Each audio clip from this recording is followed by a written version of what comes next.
Assalamu alaikum wa rahmatullah. Welcome here. This is your host, Taka, and we're going to continue on our series, Prophetic Chronicles, documenting the lives of the prophets of the Anbiya from Adam alayhi salam to Muhammad sallallahu alayhi wasallam. And today we're going to continue on our journey. We covered the creation of the heavens and the earth, and the creation of Adam, the refusal of Iblis to prostrate to Adam, and the whole events that began from that, and the enmity between Iblis and Adam and his children.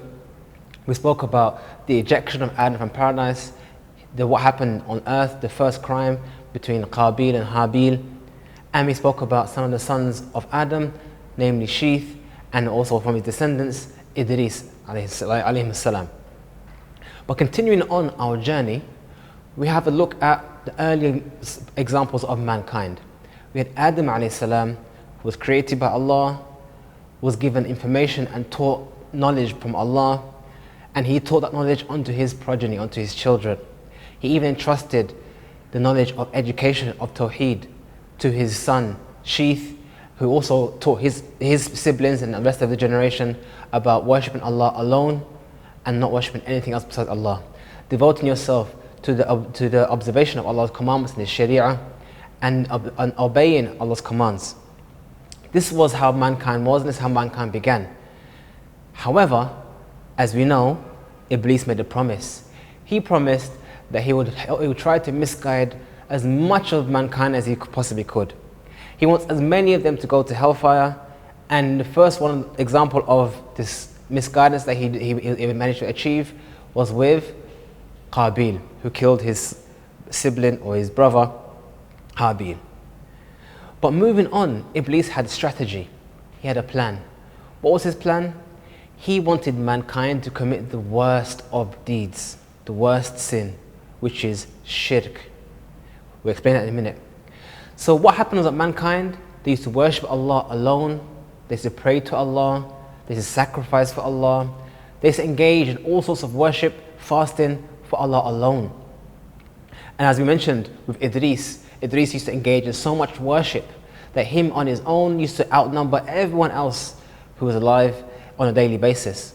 So mankind knew about the worship of Allah alone.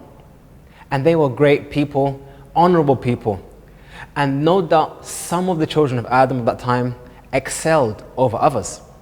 Some of them became icons amongst their community. People looked up to them. They saw that this person was really righteous. They do worship, but these guys here, they do the most amount of worship. They worship Allah so much and so intensely, we want to be like them.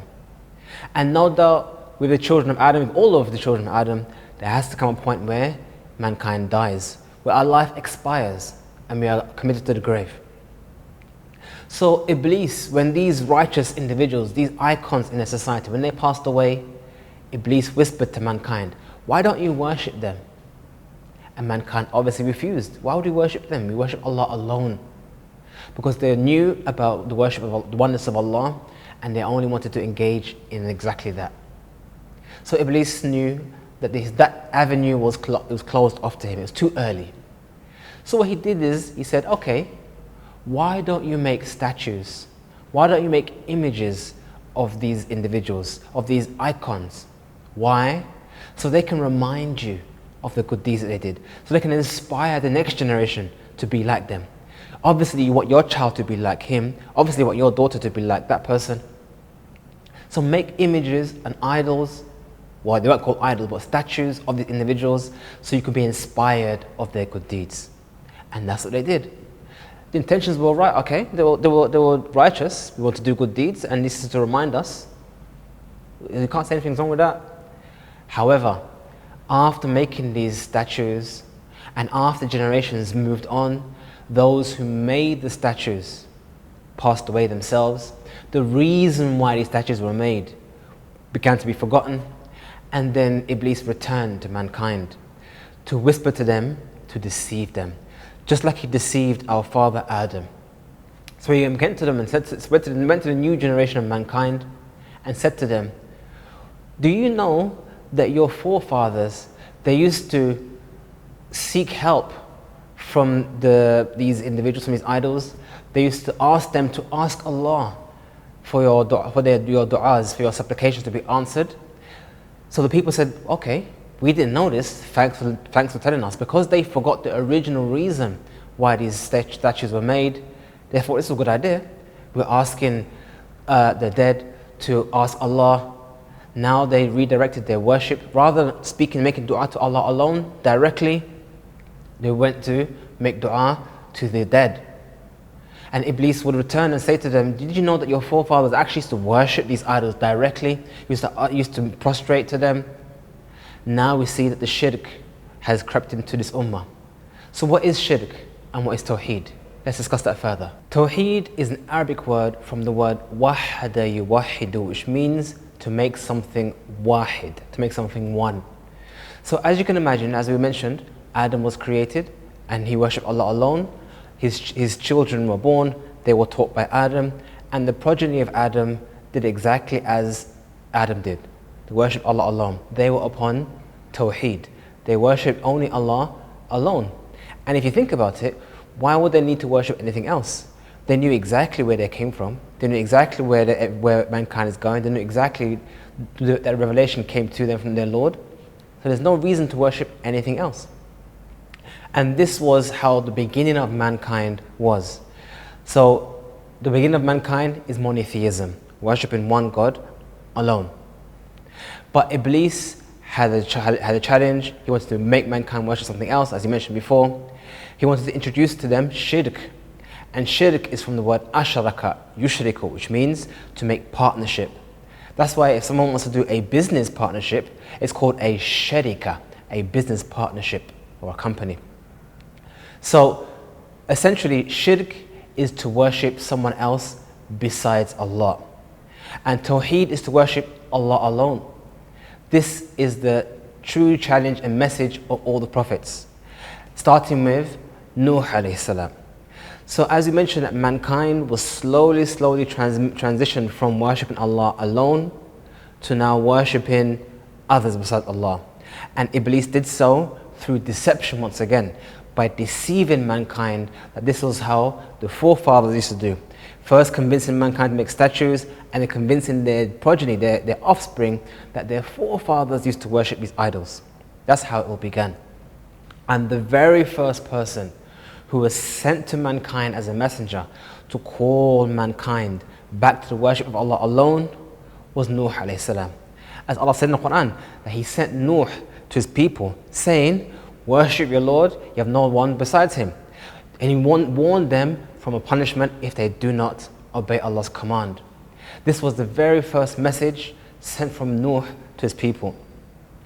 So we can see that Nuh was from the last remaining people who understood Tawheed. Nuh was never one who engaged with shirk or engaged upon idol worship. So it wasn't something that Tawheed was totally forgotten. It was something that was known, but the majority engaged in the worship of others besides Allah. So he asked his people and he invited people to the worship of Allah alone. And as Allah mentioned to us about the mission of Nuh alayhi salam, he used to go to people publicly, inviting them to come back to Islam. He used to also invite them privately. So he invited them openly and allowed them to everyone, but also did so privately on a one-to-one basis. He warned them of Allah's punishment if they do not engage in the worship of Allah alone.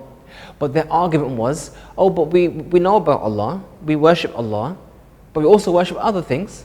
We have other gods as well that we worship Allah.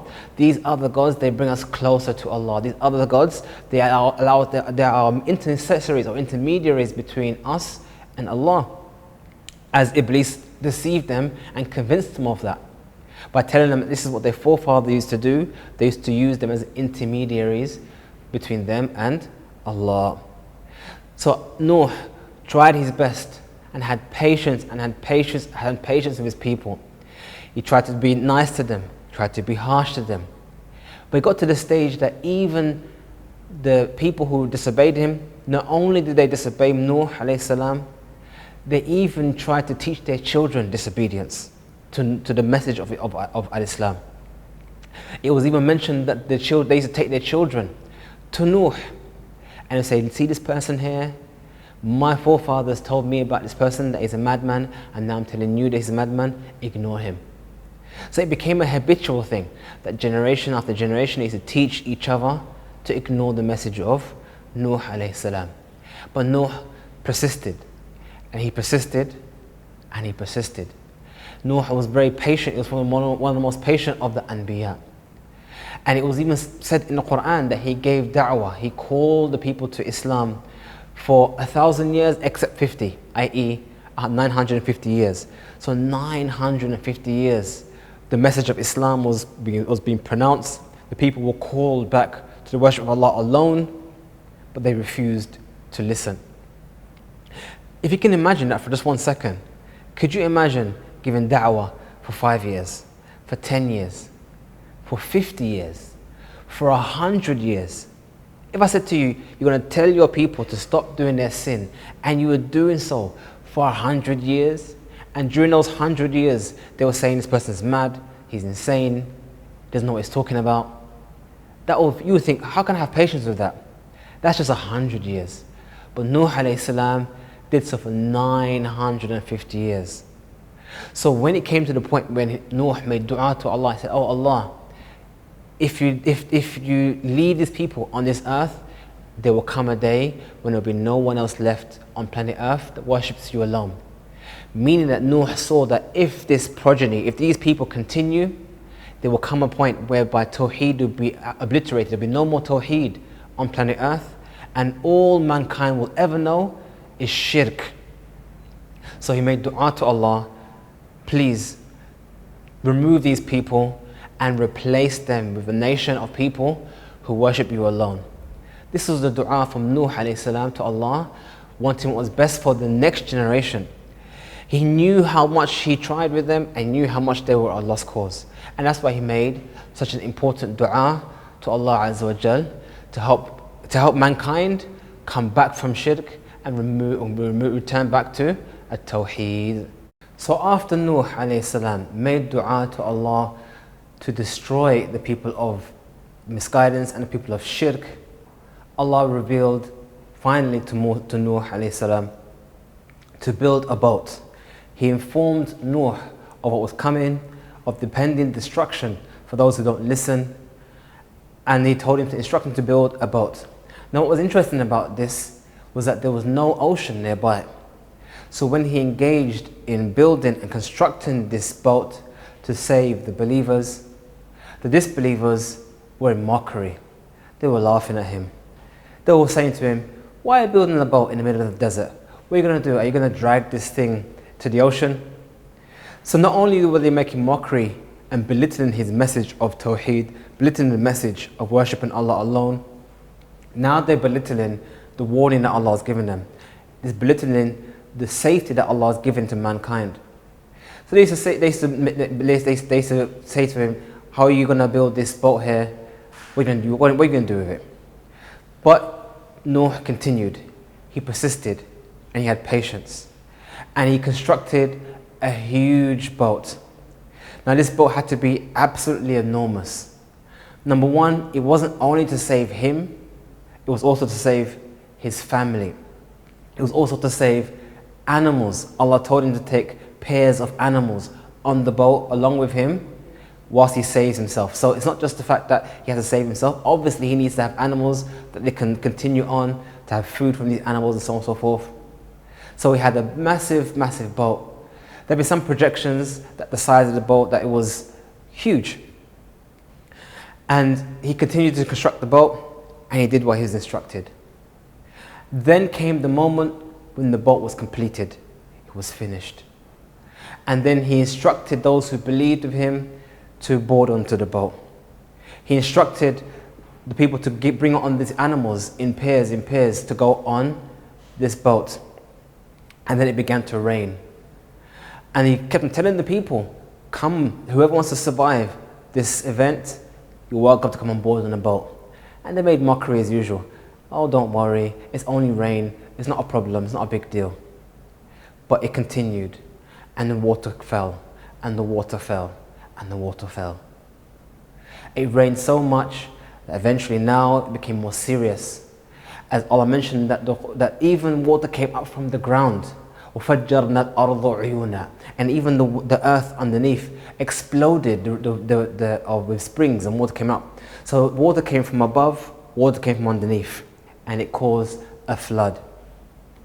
And then people started to see that this was happening, but even then they still refused. And there was one individual, specifically the son of Nuh alayhi salam. Nuh said to his son, "Oh my son, come onto this boat, come onto this safety." And here is an important lesson, especially for the parents out there. Teenagers, the youth. No, we don't know if his son exactly was a teenager. All we know is that he was his son. But anyone who has a child would know that there's something strange about teenagers. There's some point when every person goes through their life where they seem to think that they know better than their parents. And that's exactly what we see with the son of Nuh alayhi salam. So rather than coming on board onto the boat with his father, what did he say? "I will ascend some mountain somewhere. That mountain will save me." So he made a gamble. He gambled that his knowledge of the highness of mountains would be sufficient rather than his boat. There was nothing wrong with going onto this boat. Surely, if a mountain could save you, also a boat could save you. But I suspect here there was something more at play. There was something more. If he was to board onto this boat, it would be an acknowledgement that what Nuh was saying was correct. If he boarded the boat, listen carefully, it would be an acknowledgement that what his father said was correct. And maybe, just maybe, there's a little bit of arrogance here. The same arrogance that destroyed Iblis, the same arrogance that caused Qabil to kill his son, or kill his brother. We see the same kind of resistance here from the son of Adam. And he refused to board the boat, and a wave came and took him away. So we see here as a lesson for us to have patience with our youth and try and explain to them and give them a good tarbiyah, a good upbringing, so that hopefully, inshallah, they'll get past that stage and have a clear mind and be raised as a good Muslim. But as we continue with the story, so the rain came, and the rain came, and the rain came, out to the point where no more land was remaining, just water. And at some point, the rain stopped. And Allah instructed the earth to suck in the water, to bring down the water, and allow the boat of Nuh to settle. This happened after a great number of days, once all of mankind, all the remnants of shirk, of idolatry, of polytheism was removed and destroyed. And the mount, Allah mentioned that the boat of Nuh alayhi salam settled on Mount Judi. فَاسْتَوَتْ عَلَى الْجُودِ, mentioned in the Quran that the boat of Nuh settled on Mount Judi. Now this is an important piece of information right here. Allah mentioned the name of the mountain that the boat settled on. And what's interesting here is that the name of this mountain is different than the name of the mountain mentioned in the Bible, that's with the people of the book. They say it was Ararat, whereas in the Quran it's mentioned on Judi. And actually, based on archaeological remains, there seems to be apparent on Mount Judi what looks like the remnants of a boat. But here, mankind continued and ended, you could say, with Nuh alayhi salam settling on a boat, and mankind continued on from the children of Nuh. And there's no person on planet Earth today except that they came through the progeny of Nuh, because everyone else was destroyed. Inshallah, we'll continue our next episode with the story of Hud alayhi salam. Assalamu alaikum wa rahmatullah.